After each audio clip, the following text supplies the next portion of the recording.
देखिए, हम हर बार पार्टी को यहाँ बताते हैं कि तेलंगाना में भारतीय जनता पार्टी की सरकार बन सकती है। लेकिन तेलंगाना में भारतीय जनता पार्टी की सरकार तभी बनेगी जब हर वो कार्यकर्ता, हर वो नेता सही तरह से काम करेगा।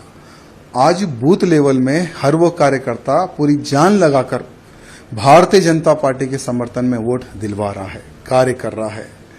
लेकिन जब कोई बड़े पद का जब चयन होने का जब समय आता है, जब तेलंगाना राज्य के प्रेसिडेंट का डिक्लेरेशन का जब समय आता है, तो कम से कम पार्टी यहां नहीं सोचती कि हमें कैसा प्रेसिडेंट बनाना चाहिए। हम बार बार यही बोल रहे थे कि भाई बूथ कार्यकर्ता से लेकर अधिकारी तक चर्चा होनी चाहिए।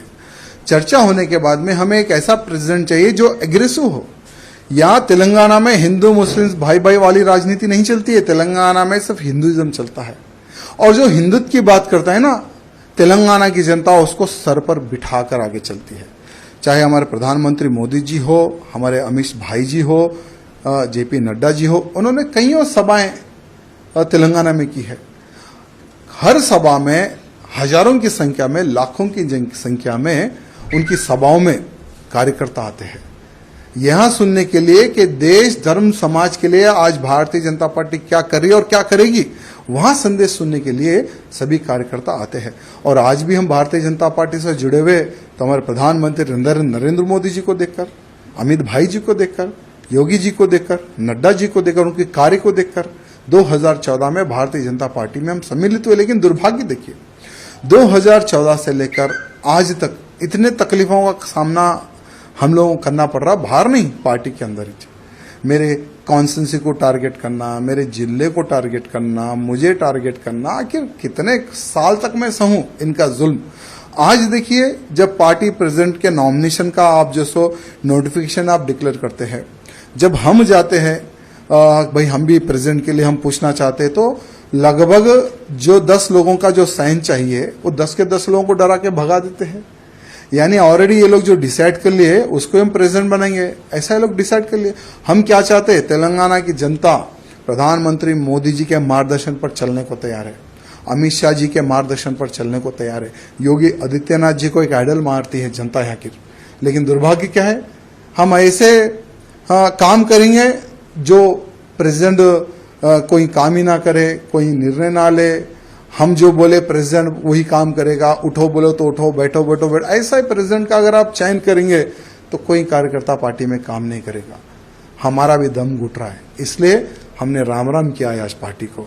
लेकिन एक बात है, भले हम बीजेपी पार्टी में रहो या ना रहो, लेकिन मोदी जी के, योगी जी के, अमित भाई जी के हम कट्टर समर्थक रहेंगे। और बिना पार्टी में रहे हम मोदी जी के कार्यों को, अमित शाह जी के कार्यों को, योगी जी के कार्यों का हम प्रचार करते रहेंगे, भले हम पार्टी में रहो या ना रहो। ये कार्यकर्ताओं की डिमांड है। कई महीनों से कार्यकर्ता कैसा प्रेसिडेंट चाह रहे थे जो हिंदूवादी हो, जो हिंदुत्व की बात करे, जो हमारे कार्यकर्ताओं की सुने। आज लव जिहाद बड़े पैमाने पर हो रहा है तेलंगाना में, गौ हत्याएं बड़े पैमाने पर हुई है तेलंगाना में, लैंड जिहाद बड़े पैमाने पर हो रहा है तेलंगाना में। भाई उसको रोकने के लिए कौन रोकेगा? लोग बोलते कि भारतीय जनता पार्टी के अलावा कोई नहीं रोक सकेगा। भारतीय जनता पार्टी की सरकार आएगी तो ही तेलंगाना का हिंदू सुरक्षित रहेगा। लेकिन भारतीय जनता पार्टी की सरकार कैसे आएगी? क्योंकि कुछ जो लोग है ना, जो एक नाग की तरह पार्टी को घेर कर बैठे हैं कुछ लोग। ये कुछ लोगों का इलाज जब तक केंद्र के जो हमारे अधिकारीगण हैं, जब तक ये कुछ लोगों का इलाज नहीं करेंगे ना, ठीक है, आज चलो हम तो पार्टी को छोड़ दिए, हमारा कोई वजूद था ना है ना रहेगा। हम एक हिंदू कार्यकर्ता हैं, भले राजनीति से हटकर हम हिंदुत्व का कार्य करते हैं और आगे भी हम हिंदुत्व का प्रचार और हिंदुत्व की सेवा हम करते रहेंगे। लेकिन उन कार्यकर्ताओं का विचार करने की आवश्यकता है जो एक विश्वास के तौर पर भारतीय जनता पार्टी से जुड़े हुए हैं। इसलिए हमारे प्रधानमंत्री मोदी जी से, अमित शाह जी से निवेदन करना चाहूंगा कि पूर्ण एक बार विचार करें और भारतीय जनता पार्टी का अध्यक्ष कैसा होना चाहिए ये मैं नहीं, हर वो बूथ कार्यकर्ता, हर वो अधिकारी, हर वो जो पार्टी के लिए जो खून बहा है, उनका एक समावेश, एक मीटिंग करने के बाद में उन कार्यकर्ताओं का आप इलेक्शन कीजिए, उन कार्यकर्ताओं से आप प्रपोजल लीजिए, तब देखिए कैसा प्रेसिडेंट यहाँ के बीजेपी के कार्यकर्ता, बूथ कार्यकर्ता चाहते हैं, ये हमारे केंद्र के अधिकारियों को पता चलेगा। आपका आगे कार्रवाई कैसे होने वाली सर? देखिए, कुछ नहीं, हमने किशन रेड्डी जी को यहाँ कहा